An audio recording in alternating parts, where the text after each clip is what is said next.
असरार खुदी में मौजूद हिकायत शेख व बरहमन। यह हिकायत अल्लामा इकबाल ने इस नुक्ते को उजागर करने के लिए लिखी है कि कौम की बका उसकी अपनी खुसूसी रिवायात और इज्तिमाई वहदत पर मुनहसर है। अगर कोई कौम अपनी असल से हट जाए और दूसरों की नक्काली करे तो वह मिट जाती है। इकबाल इस हकीकत को दो किरदारों, एक मुसलमान शेख और एक हिंदू बरहमन की गुफ्तगू के जरिए वाज़े करते हैं। कहानी और मुकालमा। बरहमन का दावा।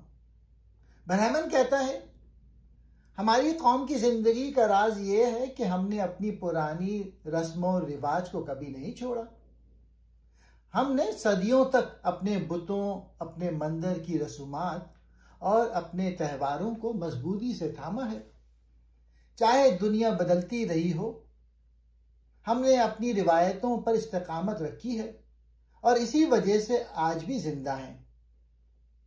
यानी बरहमन का मौक़िफ़ यह है कि कौम की बका की जमानत अंधी तकलीद और रिवायत से जमूदी वाबस्तगी में है।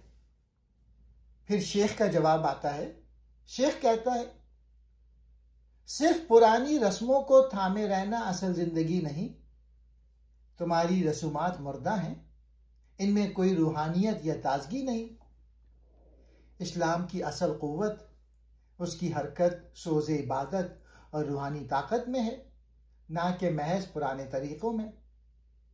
मुसलमान कौम उस वक्त तक जिंदा और ताकतवर रहेगी जब तक वो अपनी दीनी रिवायात और ईमानी जज्बे को जिंदा रखेगी। यानी शेख इस बात पर जोर देता है कि रिवायत के साथ साथ ईमान, सच्चाई और रूहानी हरारत भी जरूरी है, वरना कौम सिर्फ जमूद का शिकार हो जाएगी।